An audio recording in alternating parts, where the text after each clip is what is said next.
Welcome to all the classic car enthusiasts. Still working on this bonnet, but I'm going to give it a rest. So you'll see in this video where I've put some extra shims in it. I've put the the bonnet locks in. Unfortunately, a couple of the pins, the locating pins that hold the wing in place, are not in very good shape. So I've had to weld one, and the other one needs welding as well, which you'll see in the video. But I've done one already, and they need cleaning up quite badly too. Basically you'll see a couple of different things in the video, and obviously there won't be an outro at the end. Yeah, I think from this you can see how complicated these bonnets are, and when they're taken apart, not so bad when they're taken apart and cleaned and painted.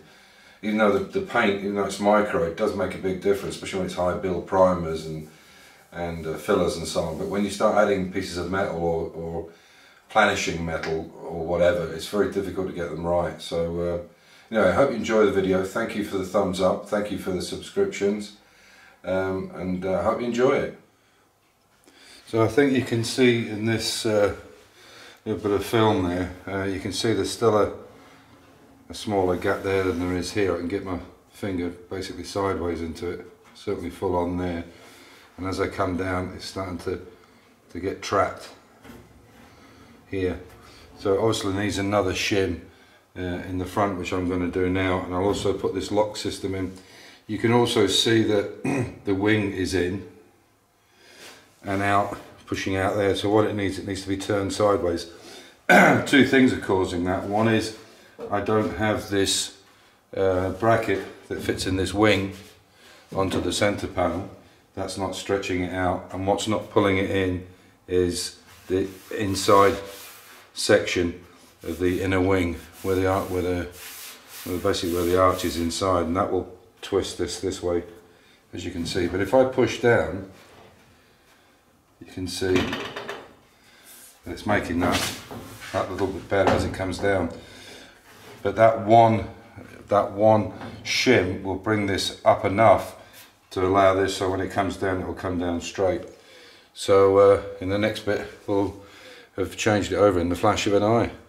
So I put another shim in the end there, and now when I come down, because you can see this, well, you can't see it because the camera's not panned up, but when I push down and get this in line, you can now see that that line is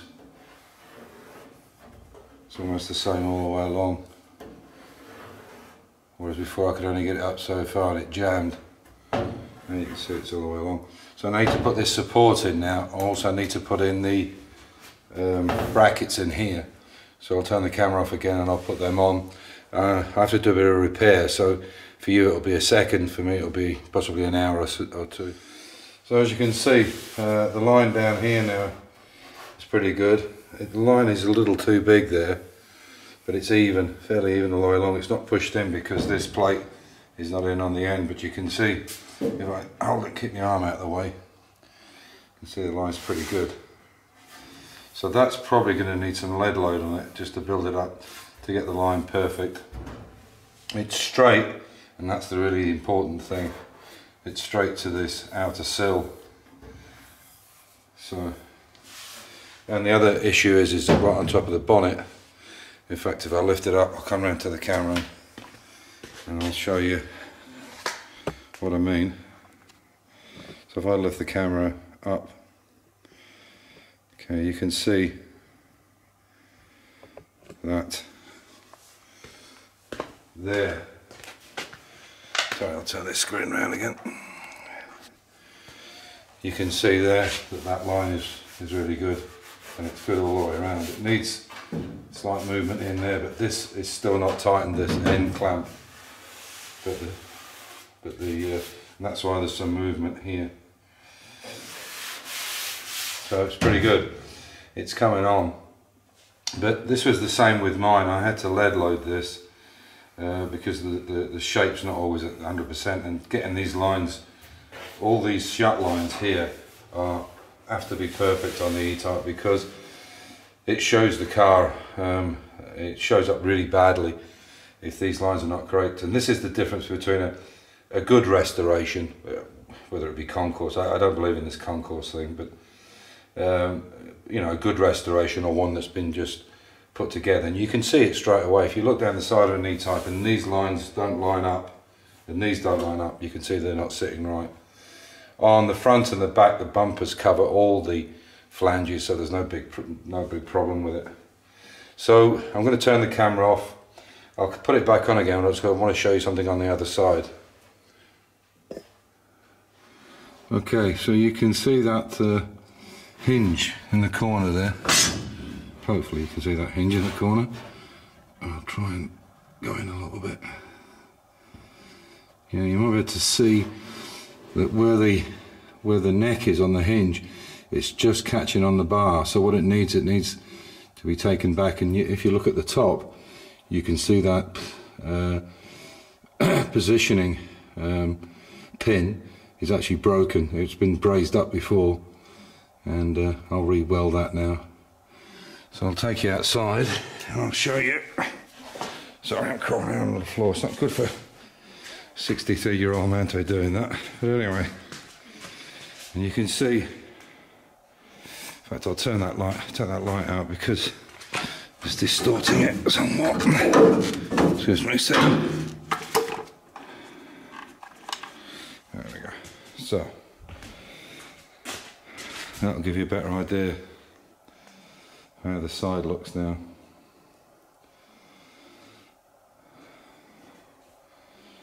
That's a better view. Even that angle looks like there's an overhang there, and when you come around you can see it's not. And you can see the line's pretty good there now. Again, that made a slight build up, but there's the scuttle line now. A little bit tight there, a little less here. A little bit of an issue on here. You can see the rubber's in, but it's fairly flush.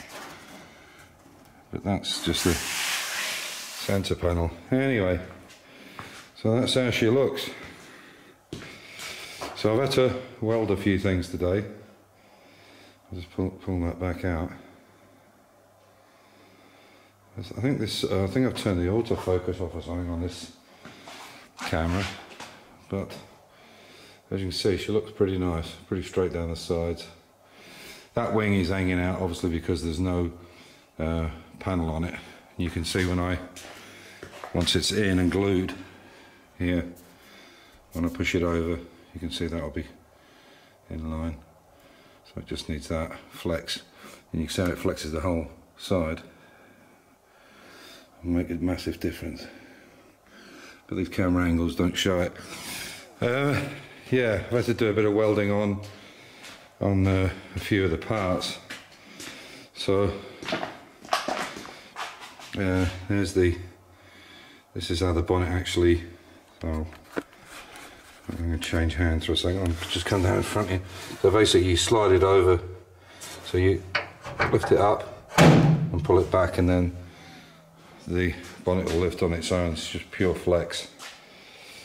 And the guides are there to push the wings out. So that's it for today. It's Saturday night, and tomorrow I'm going to work on the Mini, because I have to get all the parts ordered from Mini Sport. So that's it for today. Thanks for watching in, thanks for the thumbs up, and particularly thanks to Julian, who asked me for some information about these brackets here. These are these captive brackets. I'm not show up very well, maybe. Oh, just better soon. In fact, I'll get a torch. The torch to the lamp, and it might show up. Excuse me a second. Sorry about this, guys.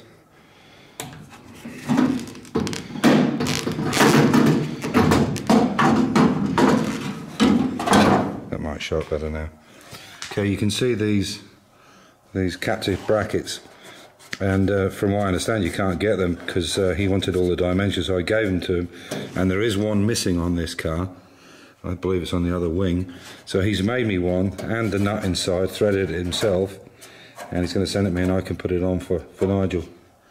So that's nice. Thank you very much for that, Julian. And there's another chap from Holland, Guy, who needed some information on this. Look at the cut. It's like darken, auto darken. From this, because he's building one for his bonnet. So thanks very much for the emails, and I've sent everything back and photos and so on. Yeah, sorry about that. I wasn't going to do an outro, but I forgot to mention it. I did say, I think at the start of the video, that I'm going to give the bonnet a rest because it does get a bit of a drag and it's a bit wearing up and down, up and down. So tomorrow I'm going to take out the console, park it round the front, take my Mini Cooper out and bring the Mini Cooper we're going to work on down so I can start looking at all the panels which I have upstairs. So it'll be mostly Mini tomorrow. So I hope a lot of you Mini guys will come back and watch in. Because it's the next job we're doing anyway. So, like I always say, stay safe, keep the faith, and enjoy your hobby, and take care. Bye.